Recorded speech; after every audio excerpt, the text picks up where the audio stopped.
అందరికీ నమస్కారం అండి. ఈరోజు నండూరి సుభద్రాదేవి గారు రచించిన వీలునామా అనే కథను గురించి విందాం.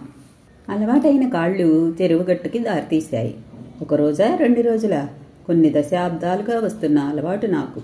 రోజూ ఏదో ఒక వేళలో చెరువుగట్టు పావంచా మీద కూర్చొని కాళ్ళు నీళ్లలో పెట్టుకుని నా అరిపాదాల కింద చెక్కిలిగింతలు చేస్తూ ఇంద్రధనుసు రంగులో మెరుస్తూ తుళ్ళిపడే చేపపిల్లల్ని, పొగరు వాసనతో టీవీగా తలెత్తి చూసే రంగురంగుల కలువ పువ్వుల్ని, వాటి మీద హడావిడిగా తిరుగుతూ జంకారం చేసే భ్రమరాల్ని, ఎగిసిపడే కెరటాల్ని, చేపల కోసం వచ్చే పేరు తెలియని పక్షుల్ని, తల్లుల కోసం ఆరాటంగా రోడ్డు మీద పరుగులు తీస్తున్న తువ్వాయిల్ని చూడడం నా దైనందిన చర్యల్లో ఒకటి. వయసు పెరిగినా అలవాటు మారలేదు. కానీ ఈవేళ ఇవేవీ నన్ను అలరించడం లేదు.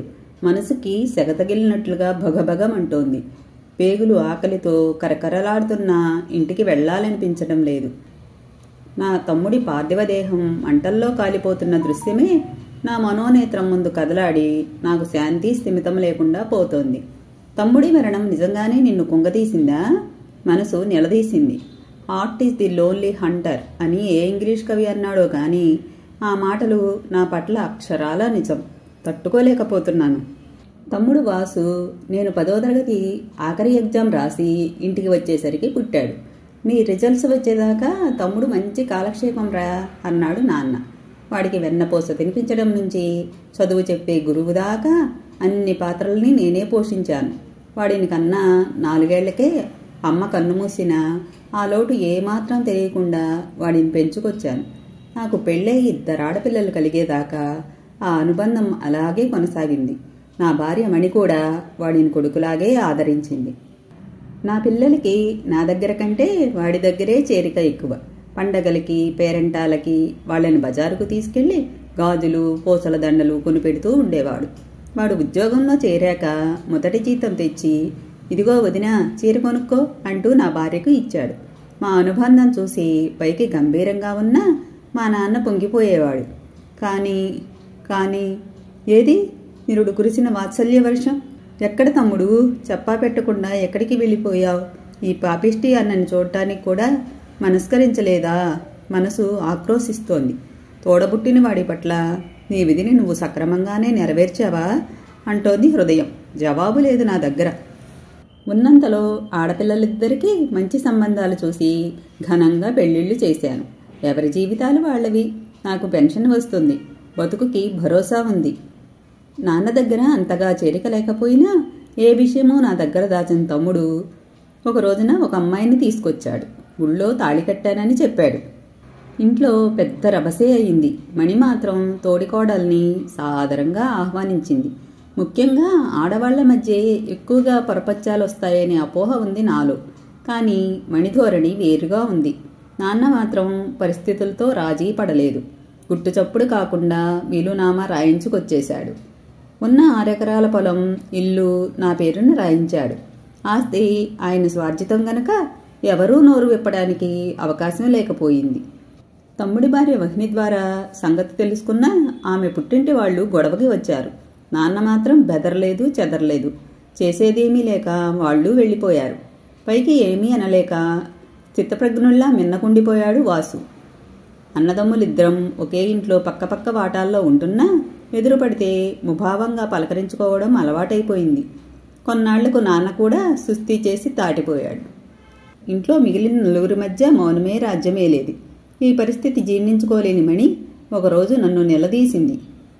దేనికైనా ఒక హద్దుండాలి. ఈ పాపిష్టి ఆస్తి కోసం రక్త సంబంధాన్ని దూరం చేసుకుంటారా? ఇది మీకు తగిన పనేనా? ఎందుకు పుట్టానా అని వాడు బాధపడే పరిస్థితి మీరు తీసుకొస్తున్నారు. తండ్రి ఆస్తి అనుభవించే హక్కు వాడికి లేదా అంటూ నా మీద విరుచుకుపడింది. నాకు ఒక్కసారిగా మనసు బగ్గుమంది. వాడి తరపున వకాల్తా పుచ్చుకుని మాట్లాడతావే? నీకు పుట్టిన పిల్లలకి ఆస్తి ఉండాలని లేదా? ఉన్నదే 6 ఎకరాల భూమి. ఆడపిల్లలిద్దరికీ చెరో 2 ఎకరాలు పసుపు కుంకుమ కింద ఇద్దామనుకుంటున్నాను. అది తప్పేనా? పిల్లల తల్లిగా ఆలోచించడం నేర్చుకో కాస్త విసురుగా అన్నాను. పోయేనాడు ఏం మోసుకుపోతాం అని సణుక్కుంటూ లోపలికి వెళ్ళిపోయింది నా భార్య. నాకు నా భార్య సపోర్టే లేదు అనుకున్నాను గుబులుగా. రోజులు భారంగానే గడుస్తున్నాయి. ఓ రోజు మణి స్వీట్ తెచ్చి చేతికిస్తూ మనం పెద్దమ్మ పెదనాన్న కాబోతున్నాం అని సంబరంగా చెప్పింది. తమ్ముడికి కొడుకు పుట్టి నా పిల్లలకి పోటీకి వస్తాడేమో అనుకున్నాను అసహనంగా. లిప్తకాలంలో నా మనసుని చదివేసింది నా జీవిత సహచరిని. మరో కంసుడు కాకండి, మన పెద్ద పిల్ల కంటే వాసు భార్య 3 ఏళ్లే పెద్దది. కొత్త వారసుణ్ణి సాదరంగా ఆహ్వానించాలి మనం, అంది లోపలికి నడుస్తూ. ఒకరోజు తమ్ముడు అతడి భార్య ఏదో విషయమై మాట్లాడుకుంటున్నారు. నేను వసారా చావిడిలో అటు ఇటు పచార్లు చేస్తున్నాను. ఎంత వినకూడదని అనుకున్నా ఆ మాటలు చెవిలో పడుతూనే ఉన్నాయి, తొలిపొద్దు సూర్యకిరణాలు తాకినట్లుగా. ఎంతకాలం వహిని, ఎంతకాలం అన్నయ్యతో ఈ నిశ్శబ్ద యుద్ధం? పోనీ నేను ఏమైనా ఆస్తి కోసం గొడవ చేశానా? మీ వాళ్ళు ఓ మాట అడిగారు అంతే. అంత మాత్రానికి అన్నయ్య ఏళ్ల తరబడి నాతో మాట్లాడకుండా ఉండిపోతాడా? నాకు చిన్నప్పుడు వెన్న తినిపించిన ఆ మనసేనా శిలలా మారిపోయింది. ఉంచుకోమను, ఆయన్నే ఉంచుకోమను, నాకేం అక్కర్లేదు. నా రెక్కల కష్టం మీద నేను బతకగలను, నిన్ను పిల్లల్ని పోషించుకోగలను. అయినా మా విషయంలో మీ వాళ్ళెందుకు కలగజేసుకున్నారు అసలు? నీ నుంచి కూడా ఇక్కడెవ్వరూ ఏమీ ఆశించలేదు కదా అన్నాడు. నిజమే, మా వాళ్ల పొరపాటు కూడా ఉంది. నేను ఏదో మాటల మధ్యలో ఈ ఆస్తి ప్రస్తావన తెచ్చాను, కానీ ఇలా మనస్పర్ధలు వస్తాయని ఊహించలేకపోయాను. పోనీలేండి, ఆప్తుల మధ్య విభేదాలు ఎన్నాళ్లుంటాయి కనుక వచ్చే బుడతడ్డి చూసి ఆయనే మారతారు, నవ్వుతూ అంది వహిని. వాసు కూడా బడబడా నవ్వేశాడు. వాళ్ళు బయటికి వస్తారేమోననే అనుమానంతో పచార్లు ఆపి గబగబా లోపలికి వెళ్ళాను. చూస్తుండగానే నెలలు గడిచిపోయాయి. వహ్నిని పురిటికి తీసుకుని వెళ్లారు ఆమె పుట్టింటి వాళ్ళు. సదా చిరునవ్వుతో కనిపించే వాసు చిన్నబుచ్చుకున్న మొహంతో 2 రోజుల పాటు తన గదిలోంచి బయటికి రాలేకపోయాడు. మణి అతన్ని మందలించి తీసుకువచ్చేది. ఒక రోజున తెల్లవారుజామున వాసు మొబైల్ రింగ్ అవుతుంటే పక్క గదిలో పడుకున్న నాకు మెలకువ వచ్చింది. మణి నిద్రమత్తులో అటు ఇటు దొర్లుతోంది. లోపల నుంచి తమ్ముడి గొంతు, ఇదిగో ఇప్పుడే బయలుదేరుతున్నాను అని వినిపించింది. 10 నిమిషాల్లో బ్రీఫ్ కేసుతో బయటికి వచ్చాడు. నన్ను చూడగానే, అన్నయ్య, వహ్నికి నొప్పులు మొదలయ్యాయట, నేను బయలుదేరుతున్నాను, వెళ్ళాక నీకు ఫోన్ చేస్తాను, వదిన లేచాక చెప్పు అన్నాడు. తల ఊపి ఊరుకున్నాను. చీకటిలో కలిసిపోయాడు వాసు. తెల్లవారి 10ంటికి ఫోన్, అన్నయ్య, బాబు పుట్టాడు, అచ్చు నాన్నగారిలా ఉన్నాడు, వీడిని చూస్తే నువ్వు అస్సలు వదిలిపెట్టవు, వదినికి చెప్పు ఈ సంగతి, పిల్లలిద్దరికీ నేను చెప్తాలే అని ఫోన్ పెట్టేశాడు. భారమైన నిట్టూర్పు వచ్చింది నాలో నుండి. అనుకున్నంతా అయ్యింది. నా పిల్లలు, వాళ్ళకి ఆస్తి కట్టబెట్టాలి అనే స్వార్థం నాలో ఉన్నట్లే కొడుకు రాకతో తమ్ముడికి మాత్రం ఇన్నాళ్ళు అంతగా లేని స్వార్థం మొలకెత్తి మొక్కగా మారి మహావృక్షమైపోదు. దీన్ని మొదట్లోనే తుంచేయాలి. ఇవాళో రేపో వెళ్ళి లాయర్ గారిని కలవాలి. ఆస్తిని నా కూతుళ్ళకి సమానంగా పంచి మా కొద్దిగా ఉంచుకుంటే మా చర్మ జీవితం నిశ్చింతగా గడిచిపోతుంది. నా ఆలోచనలో నేను ఉండగానే, ఏమిటి దీర్ఘంగా ఆలోచిస్తున్నారు? చెంటాడి వస్తాడు, వాడితో ఏ మాటలు ఆడాలనా? కాఫీ గ్లాసు అందిస్తూ నవ్వుతూ అంది మణి. నువ్వు ఒక పిచ్చిమాలోకానివే మణి, నా తర్వాత ఎలా బతుకుతావో గాని అన్నాను ఖాళీ గ్లాసు టీపాయి మీద పెడుతూ కోపంగా. ఇప్పుడేమైందండి? పొద్దుటి నుంచి అన్యమనస్కంగానే ఉన్నారు. ఆరోగ్యం బాగానే ఉందా? కలవరపడుతూ నుదుటిపైన చేయి ఉంచి అడిగింది. పక్కకు జరిగాను చిరాగ్గా. నా అకారణ కోపానికి కారణం తెలియక తికమక పడింది. కాసేపు స్థిమితపడ్డాక కారణం తెలుసుకుని తేలిగ్గా నవ్వేసింది. విస్తుపోయి చూశాను ఆమె వైపు. మీకేమైనా పిచ్చా? చంటి వెధవ ఇప్పుడు పుట్టాడు, వాడు పెరిగి పెద్దయి ఆస్తిలో భాగం ఎక్కడ తొండుకుపోతాడోనని వీరునామా దాకా వెళ్ళిపోయారు. అతిగా ఆలోచిస్తున్నారేమో చూసుకోండి. విల్లు రాసేందుకు ఇంకా సమయం ఉంది, నేను గుర్తు చేస్తానండి, అంతవరకు నిశ్చింతగా ఉండండి అని విసుక్కుంటూ వంటింట్లోకి వెళ్ళిపోయింది. సాలోచనలో పడ్డాను. చంటాడు రావడం, ఇల్లంతా సందడి. కాలం 2 ఏళ్లు గిర్రున తిరిగిపోయింది. మధ్య మధ్య వీరునామా గురించి మనసు నన్ను హెచ్చరిస్తున్నా పుచ్చగించి దాటవేస్తూ వచ్చాను. ఆ వేళ లాయర్ రఘుపతి గారు బజార్లో కనిపించారు. కుశల ప్రశ్నలు అయ్యాక, రేపు మీ దగ్గరికి రావాలని అనుకుంటున్నాను సార్ అన్నాను. రండి అని టైం చెప్పారు ఆయన. సెలవు తీసుకున్నాను.